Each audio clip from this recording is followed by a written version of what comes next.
ഈ സമയത്താണ് ഒരു സഹോദരി മുന്നിട്ട് വന്നത്. അവര് പറഞ്ഞത്, എനിക്കും ഒരു കുട്ടിയുണ്ട്, ഞാനും ഒരു അമ്മയാണ്. അതുകൊണ്ട് വയനാട്ടിലെ ആ ഉരുൾപൊട്ടലില് ചെറിയ മക്കളുണ്ടെങ്കിൽ അവരെ എൻ്റെ അടുത്തേക്ക് കൊണ്ടുവരൂ, ഞാൻ അവർക്ക് എൻ്റെ മാറിടത്തിൽ നിന്ന് മുലപ്പാല് ചുരത്തി കൊടുക്കാമെന്ന് ഒരു മനുഷ്യനും അതേപോലെ അദ്ദേഹത്തിന്റെ ഭാര്യയും വന്ന് പറയുമ്പോ ഒരു മനുഷ്യന്റെ കമന്റാണ് ആ ഒരു അസ്സലാമു അലൈക്കും വറഹ്മത്തുള്ളാഹി. പ്രിയപ്പെട്ടവരെ, വയനാട്ടിലേക്ക് നമുക്ക് കടന്നു പോകാൻ കഴിയുന്നില്ല അല്ലേ? വയനാട്ടിലേക്ക് ആളുകളെ പുറത്തു നിന്ന് അങ്ങോട്ട് കടത്തി വിടുന്നില്ല എന്നൊക്കെയുള്ള ന്യൂസുകൾ കാണാൻ കഴിഞ്ഞു. ഈ ഒരു സാഹചര്യത്തിൽ എനിക്ക് നിങ്ങളോട് പറയാനുള്ളത്, നമ്മൾ വയനാട്ടുകാരെ ഈ ഒരു സമയത്ത് അവരെ സഹായിക്കാൻ കഴിയുന്നില്ലെങ്കിലും അവരെ നമ്മൾ ഉപദ്രവിക്കരുത്. അപ്പൊ നിങ്ങളിൽ ചില ആളുകൾ ചോദിക്കും, അവരെ എങ്ങനെയാണ് ഇവിടെ ഇരിക്കുന്ന നമ്മൾ ദ്രോഹിക്കുന്നത് എന്ന്. പ്രിയപ്പെട്ടവരെ, ചില വീഡിയോകൾ കാണാൻ കഴിഞ്ഞു.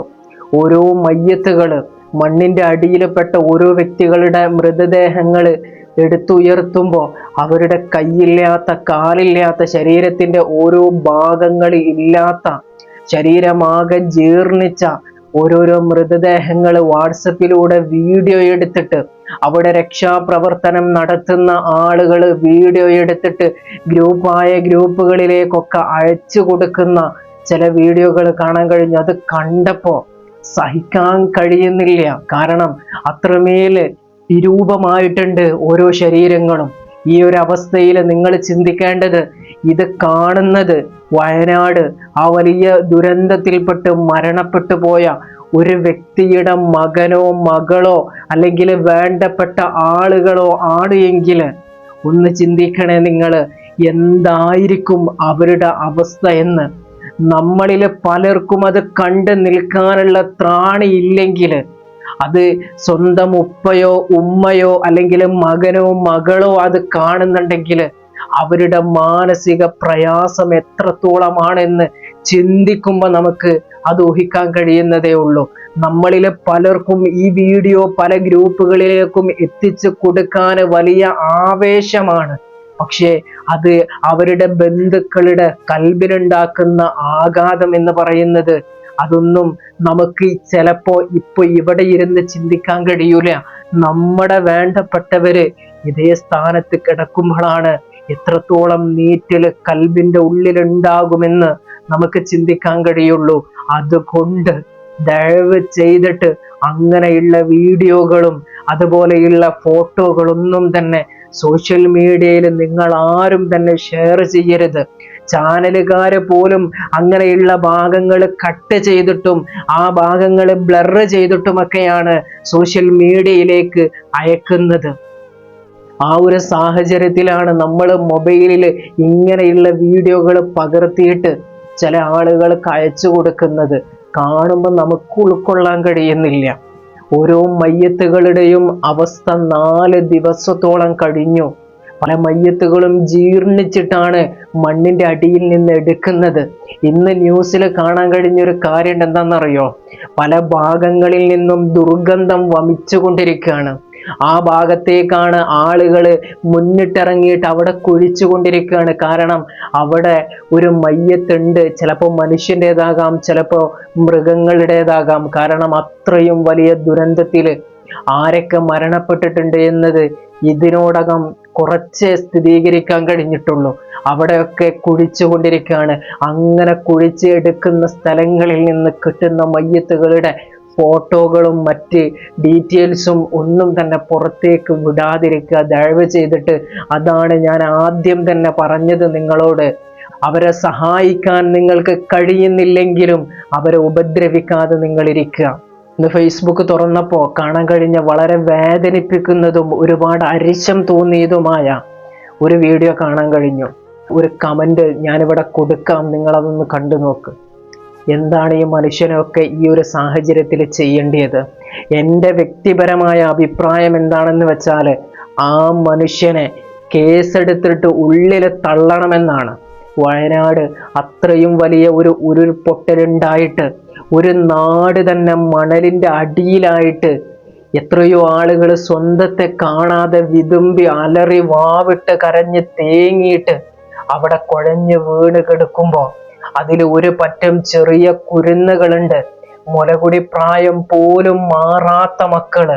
അവരുടെ ഉമ്മ എവിടെയാണ്, ഉപ്പ എവിടെയാണ്, മറ്റു ബന്ധുക്കൾ എവിടെയാണെന്നൊന്നും അറിയില്ല. വിശക്കുന്ന സമയത്ത് മുലപ്പാല് മാത്രം കുടിക്കേണ്ട മക്കള്. ആ മക്കൾക്ക് മുലപ്പാലല്ലാതെ ഒന്നും തന്നെ കൊടുത്തിട്ട് കാര്യവുമില്ല. ഈ സമയത്താണ് ഒരു സഹോദരി മുന്നിട്ട് വന്നത്. അവര് പറഞ്ഞത്, എനിക്കും ഒരു കുട്ടിയുണ്ട്, ഞാനും ഒരു അമ്മയാണ്. അതുകൊണ്ട് വയനാട്ടിലെ ആ ഉരുൾപൊട്ടലില് ചെറിയ മക്കളുണ്ടെങ്കിൽ അവരെ എൻ്റെ അടുത്തേക്ക് കൊണ്ടുവരൂ, ഞാൻ അവർക്ക് എൻ്റെ മാറിടത്തിൽ നിന്ന് മുലപ്പാല് ചുരത്തി കൊടുക്കാമെന്ന് ഒരു മനുഷ്യനും അതേപോലെ അദ്ദേഹത്തിന്റെ ഭാര്യയും വന്ന് പറയുമ്പോ ഒരു മനുഷ്യന്റെ കമന്റാണ് ആ ഒരു വീഡിയോയുടെയോ അല്ലെങ്കിൽ ആ ഒരു പിക്ചറിന്റെയോ അടിയിലായിട്ട് എഴുതിയത്. ഇയാളെ എന്താണ് ചെയ്യേണ്ടത്? നിങ്ങൾ ആലോചിച്ചു നോക്ക്.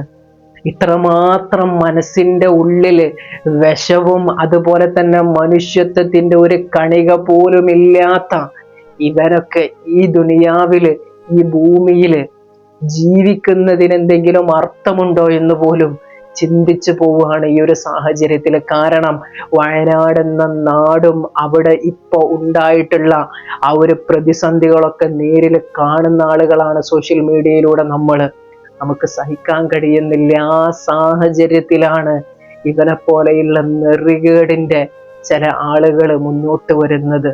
എന്ത് ചെയ്യണം? ഇയാളെ നാട്ടുകാര് കൈകാര്യം ചെയ്തു എന്നറിയാൻ കഴിഞ്ഞു. പക്ഷേ അതുകൊണ്ടൊന്നും അയാൾക്കുള്ള ആ ഒരു ശിക്ഷാ നടപടി പൂർത്തിയാകുന്നില്ല എന്ന് തന്നെയാണ് എനിക്ക് നിങ്ങളോട് പറയാനുള്ളത്. ഇവിടെ ജാതിയോ മതമോ വർണ്ണമോ സംഘടനയോ ഒന്നും തന്നെ ഒരു മനുഷ്യനും നോക്കുന്നില്ല. എല്ലാവരുടെയും ഒരേ ഒരു കേന്ദ്രം എന്ന് പറയുന്നത് വയനാടും അവിടെ ദുരിതം അനുഭവിക്കുന്ന ആളുകളും ആ മണ്ണിന്റെ അടിയിൽ പെട്ടുകിടക്കുന്ന ആ മൃതദേഹങ്ങളും പുറത്ത് എത്രയും പെട്ടെന്ന് എടുക്കുക എന്നുള്ള ആ ഒരു ദൗത്യം മാത്രമാണ്. ഒരു RSSന്റെ ഒരു നേതാവാണെന്ന് തോന്നുന്നു, ഒരു ചാനലിൽ ഇരുന്നു കൊണ്ട് ചില സംഘടനകളെ ബേസ് ചെയ്തുകൊണ്ട് അവിടെ പ്രവർത്തനത്തിന് എത്തിയിട്ടുള്ള ചില വിഭാഗം ആളുകളെ കേന്ദ്രീകരിച്ചുകൊണ്ട് അവര് ആ ദുരന്ത മുഖത്തേക്ക് കടന്നു പോകാതെ അവരവിടെയുള്ള ചില വ്യക്തികളെ മാത്രമാണ് ശുശ്രൂഷിക്കുന്നത് എന്നുള്ളൊക്കെ രൂപത്തില് ആ മനുഷ്യന് വലിയ വാചാലനാകുന്നതായിട്ട് കാണാൻ കഴിഞ്ഞു. ഈ മനുഷ്യനൊക്കെ ഒരു ഫോണിന്റെയോ അല്ലെങ്കിൽ ഒരു ക്യാമറയുടെയോ ഒക്കെ മുമ്പിലിരുന്നു കൊണ്ട് 4 കാര്യം പറഞ്ഞാൽ മതി.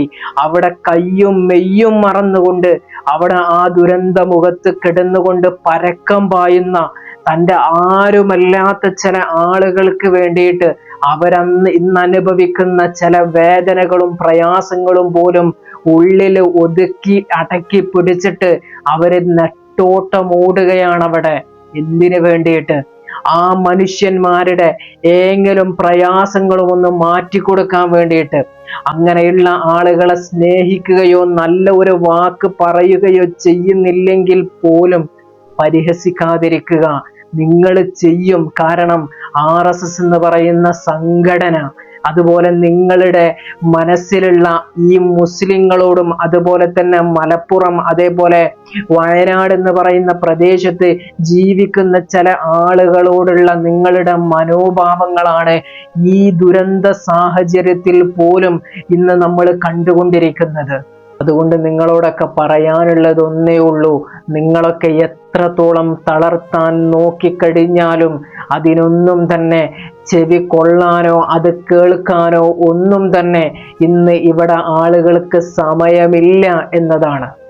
അതുകൊണ്ട് നിങ്ങൾക്ക് നിങ്ങളുടെ പണി നോക്കി പോകാം എന്ന് മാത്രമാണ് നിങ്ങളെപ്പോലെയുള്ള ചില ആളുകളോട് പറയാനുള്ളത്.